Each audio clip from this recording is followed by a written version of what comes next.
Yeah, are you able to see that? Hello? Yes, it's live. Okay. Give me a second. You're able to see my screen? Yes, I can see your screen. Hi, welcome everyone to today's discussion on career options in blockchain and crypto assets. Those of you who are joining us live on YouTube, please feel free to post your questions. Shinam, can you please pick those questions which are relevant to the discussion and then ask them to me while we are continuing? Sure. Awesome. So, primarily, I'd like to talk about three kinds of careers. There's finance, investigation, and technology. But then I'll also touch upon marketing, law, content creation, and community management, because those are some more areas that are really important. So let me start out with the finance part. Now, because cryptos are assets, thereby, obviously, the biggest area of impact is going to be in the financial world. And that creates a lot of opportunities for crypto finance professionals. So, you could do things like developing financial models for DeFi solutions. Now, as many of you may have realized, many of these DeFi solutions are actually quite complex. The website may look simple and you just click a few buttons to buy and sell stuff. But what happens at the back end requires a lot of financial modeling. So whether you are creating a DAO or a decentralized autonomous organization, or you're creating a crypto index, insurance products, lending and buying protocols, options, prediction markets, which are kind of like gambling, synthetics, which are like derivatives, all of these require a lot of financial expertise. You could also prepare financial models and token economics for crypto projects. So that is one of the most important things for a new crypto project. How are the tokens going to be distributed? What percentage goes to the team? What goes to people? And that is what can determine the success or failure of your project. So that's another very, very interesting and important area. Fundraising, of course, every project needs funds. And in the crypto world, there are many ways to raise funds. So whether we talk about ICOs, which is initial coin offering, or reverse ICOs, or IEOs, which are initial exchange offerings, IDOs, which are decentralized exchange offerings, DICOs, which are a combination of ICOs and IDOs, ETOs, which is equity token offering, or SAFT, which is simple agreement for future tokens. All of these have their own complexities. So that requires a lot of financial models, and you need expertise to develop them. Advising on crypto investing. Lots and lots of people are now beginning to invest in crypto. They need advice. What should I do? So depending upon your client's budget, risk appetite, risk tolerance levels, you would need to advise them about how to invest in crypto. So those are the kind of careers which are opening up. Now, how do you find out whether it's good for you to get into this? So to check your own aptitude, I've got 2 points for you. One is look at the project called Aave, AAVE. Another one is Uniswap. So while Aave is a DeFi protocol, Uniswap is a decentralized exchange. Understand their financial models. Go through their white paper, go to their documentation. If you like what that is, because that's what you would then end up doing for the next so many years of your life. If you find that interesting, then crypto finance may be something good for you. Ideally, this would be suitable for people who are from the commerce background. Of course, having said that, there's no rule that you cannot do it if you're from a science background, for example. But usually, people from a commerce background, MBA finance kind of backgrounds, or CFA, CA, those kind of people would probably find it much easier to pick up a career in crypto finance. Any questions, Shino? Shino, are you able to hear me? Yeah, I can hear you. I'm saying not that I can see you. Sorry, my mic is muted. I said the same statement there. Oh, okay, no problem. The second kind of career option that could emerge is in crypto investigation. So as many of you may know, I do come from a cyber investigation background. I spent more than 15 years in that.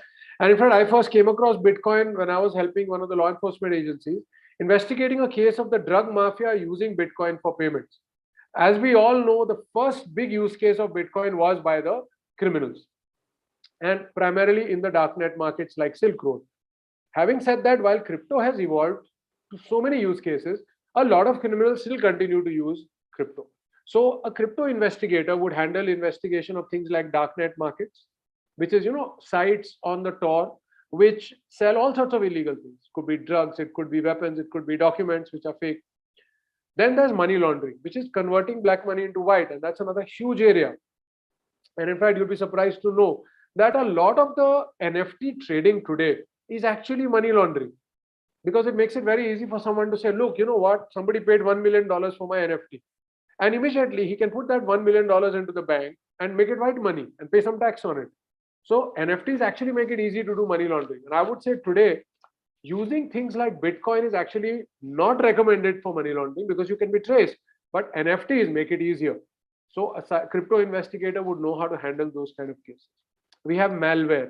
So where, the malware could impact your system and steal your crypto, or it could use your system for mining new crypto. So those kind of cases come in. NFT related crimes. So in NFT, there are tons and tons of new crimes that are coming. There are fakes, there are plagiarism, there is wash trading, where a small group of people keep buying and selling the NFT amongst each other. Everybody else thinks, wow, this NFT is doing well, volume is going up, and the value keeps rising. But it's all completely scam. Ransomware, where someone locks your computer, and to get the data opened, you need to send them crypto, usually in Bitcoin. That's another kind of case. We have scams, rug pulls, and hacks. Sometimes, a new crypto project comes and it turns out to be a fake. Or as soon as people put money, the founders run away. So those kind of cases come. Stolen funds, where people's wallets get hacked, their exchanges get hacked, crypto gets stolen. And finally, of course, terrorism financing, where terrorists use crypto for raising funding. So a crypto investigator would ideally investigate these kinds of cases. To find out if you have an aptitude for this, what I would recommend is read up on some of the famous cases, like especially Silk Road. First case in the world involving crypto and crime. And it went to court. The person behind it is now in jail, life imprisonment. So all the court documents are also available in detail. So I would strongly recommend read through them. And if you find it interesting and exciting, then you could look at making a career in this. So I've also announced a free course on crypto investigation, but right now it is limited only to law enforcement people. So you can apply and do the course. When it is available to the public, I'll again let you know. But crypto investigation is another very interesting career opportunity. So, if there are questions, please feel free to interrupt me. There are no questions as of right now yet. Sure. Those of you who watch the video later, please feel free to put your questions in the comments and I'll answer them. Then let's talk about careers in blockchain technology. Now here there are three options. We have development, architecture, and security, right? So when we talk about development, that's something which all of us hear about so much. One is you would be creating and managing crypto assets, creating tokens on different platforms, whether it's Ethereum, Solana, Binance, creating them, developing and upgrading protocols, integrating blockchain APIs. While this might not sound very exciting, it is actually the most important, because there are so many blockchain frameworks already out there. There are so many applications already out there. There is no point trying to remake every application in the world to be a dApp. You can connect blockchain through APIs to the existing solutions. And that's what integration is all about. And I would say that is one of the best things for a developer to get into. You don't have to specifically learn any language. You can integrate these APIs using whichever language you're working on. So that makes it a very exciting area.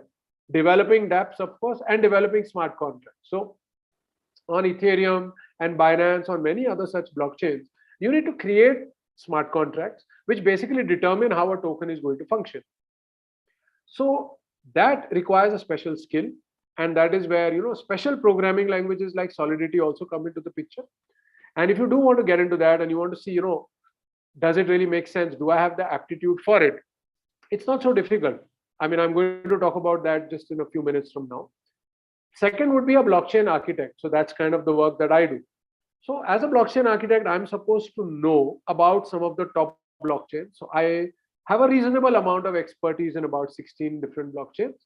And when a client comes to me and says, this is my use case, I have to identify the best framework for them.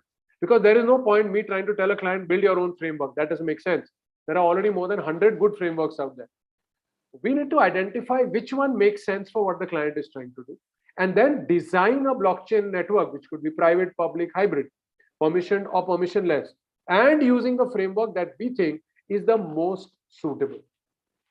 So that's the kind of work a blockchain architect would do. And then we have a blockchain security professional. Now, here you usually do two kinds of things. You would secure blockchain networks, because at the end of the day, blockchains are like computer networks. They have operating systems. They have access to the internet. So there are lots of areas in which security needs to be set up. And then there is smart contract auditing. So all these smart contracts which run the blockchain world today, external third-party experts need to audit them and say that, okay, you know what, these are the vulnerabilities. Once they are fixed, then we can say that our smart contract is solid and we can launch it into the world. So that's another very interesting area of work. To understand whether you have expertise or an aptitude for this, right? I would say start off with Ethereum. Create a token on the Ethereum testnet. It doesn't cost you anything. And you can use automated smart contracts like OpenZeppelin provides. But that will give you an idea of practically what happens. I also run a free online course which is called as the Blockchain ADDS. It teaches you administration, design, development, security. Completely free, you don't even have to register. That will get you going. There are tons of videos available. So it will teach you these basics and then you can decide how you want to proceed. So you could create these tokens, you could integrate APIs, you could check out the open source code of projects like Trust Wallet, see how it is structured, and that'll give you a good idea. And then there are some developments which are happening in our world. So if you look at the emerging areas here, so one is bridges. So today, for example, a project like Uniswap allows you to swap Ethereum tokens, but it will not allow you to swap it for Bitcoin running on the Bitcoin network or Solana tokens. So bridges are trying to connect multiple blockchains to each other so that we can do atomic transfers of tokens across blockchain. That's a very interesting area. We have cross-chain protocols. We have DAOs, decentralized autonomous organizations. And I have no doubt that in the long run, almost every company in the world will function as a DAO. Because in a real company, shareholders get to vote only once in a while. Say once a year, they appoint directors. After that, nobody asks them for anything. But in a DAO world, as a token holder, you will be called upon to give your vote and opinion on almost everything. So I believe that's an amazing development. So DAOs, Metaverse, all the top brands in the world from Gucci, Nike, even a JP Morgan, everyone is setting up stores in the Metaverse, creating digital versions of their products. And JP Morgan has bought some virtual land and made an office there.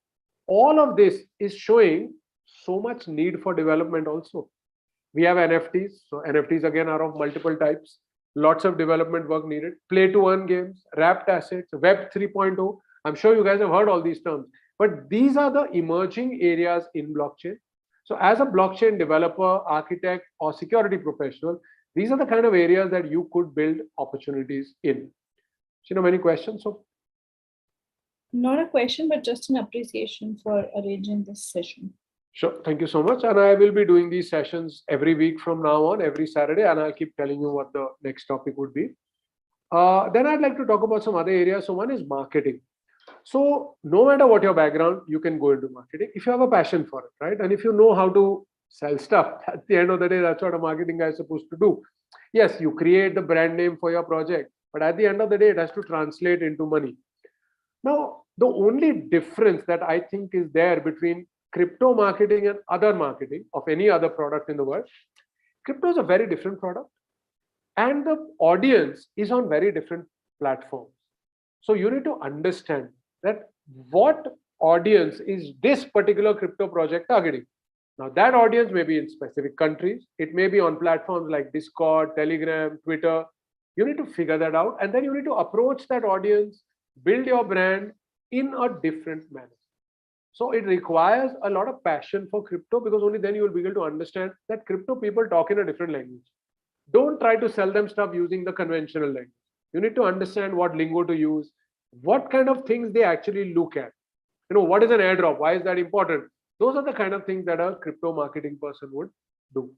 I know it's a very overview that I'm giving, but today's is an overview session. Later, we can go deeper into each of these areas. Any questions? No questions, Steve. Okay. Then we have law.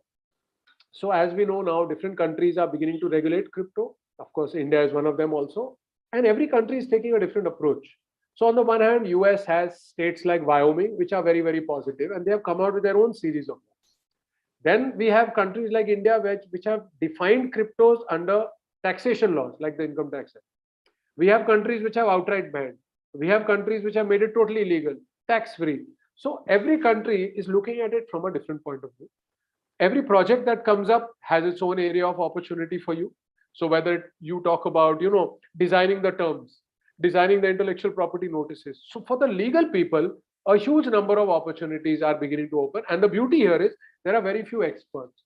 And here, if you are a young fresher, brand new lawyer, you actually stand to benefit. Because in my opinion, when I look around, people don't want to go to the established lawyers for crypto law because they think, why, what will an established guy know about crypto law? So they prefer to go to younger law. Of course, I don't think that's the right approach because it's not like crypto is only for young people, right? I'm 49 years old. I'm not young by any standard, but I work in the area of crypto. But the usual perception is that a younger lawyer will understand it better. So for the younger lawyers out there, that's a good area of opportunity. Then we have content creation, amazing area. And you don't even need any qualifications. You could be in school and do it. My younger daughter, she's now gone to 9.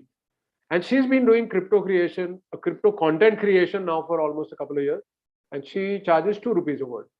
So when you just start off 1 rupee a word, as you become more senior, you could go to 2 and 3 rupees a word. And that's not bad. And you can sit at home, sit anywhere in the world, be of any age, and you can create content around crypto. So that's an area I recommend to anybody looking for a freelance opportunity. Doesn't matter whether you're a housewife, school student, college student, doesn't make any difference. A retired person, you need to be good in the language you're writing in. And people want crypto content in many languages. It's not just English. It's Hindi, it's regional languages in India, it's Spanish, it's French, it's German. Be good in the language and write nicely. Make it simple for people to understand. Learn how to create infographics and other things using things like Canva. It's not just about text, it's about videos, it's about infographics. Amazing area of opportunity. And finally, we have community management. So every crypto project has to build a strong community. But building the community is not as easy as it sounds. You need to keep that community engaged. And that is where community managers come into the picture. So they are the people who are going to manage your community. They will engage regularly, put polls out there, post, take opinions from the community members, run quizzes for them, run airdrops for them. So these are the kind of things that you can actually do. So these are the broad outline of the 7 different areas of careers. If you have questions, please feel free to put them. There is one, if I may read it out to you. Mhm. Rohas, can you please make a dedicated course for beginners in blockchain, those who want to learn from scratch? Also, is there any chance of doing an internship with you? That's an excellent question. So when it comes to learning crypto from scratch or blockchain from scratch, I already do run a course which is called as the Blockchain ADDS. Shinam, would you be able to share the link? I will be able to show that here. Okay. So it's called the Blockchain ADDS course. As you can see, it covers architecture, design, development, and security. And you don't even need to register and open an account. I'm just sharing the link with Shinam. Just give me 1 second. Okay. If you just go to my website, which I hope you can see, under free courses, the link is called Blockchain Tech. Yeah, I do that. I post it on YouTube. I've just put it on Zoom. You can then post it there for them. So it covers these 9, starting absolutely from blockchain basics, then going into the top blockchain, public blockchains which are there, which I personally work on. There are about 15 of them. Then decentralized finance, crypto ecosystem, practical issues like how do we create tokens, how do we set up blockchains, what is hybrid finance, what is tokenization and wrapped assets, blockchain security, and preparing for a career in blockchain. So these 9 topics, and trust me, it is absolutely from the basic, and the fee is 0. So I would say, please start with this one. As regarding internships, I will definitely let you know as and when internship opportunities open up.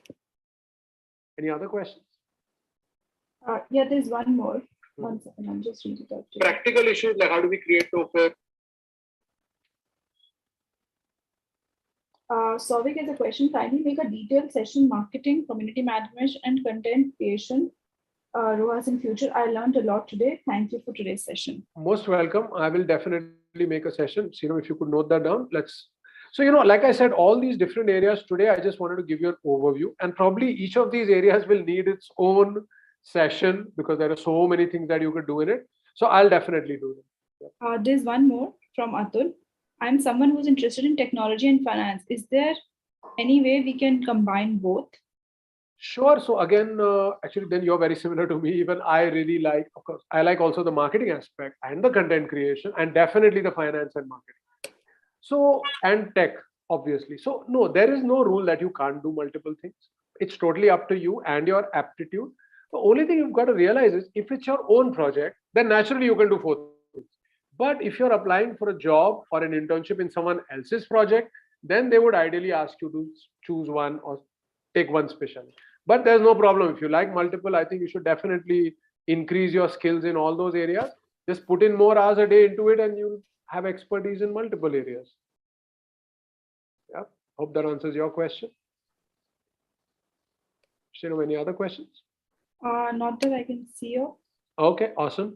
So no problem. Please feel free to post your questions later and I'll answer them. And I'll also do a lot more sessions. So tell me in the comments what other areas you want me to run these kind of sessions on. Thank you very much. Enjoy the rest of your weekend. Bye-bye.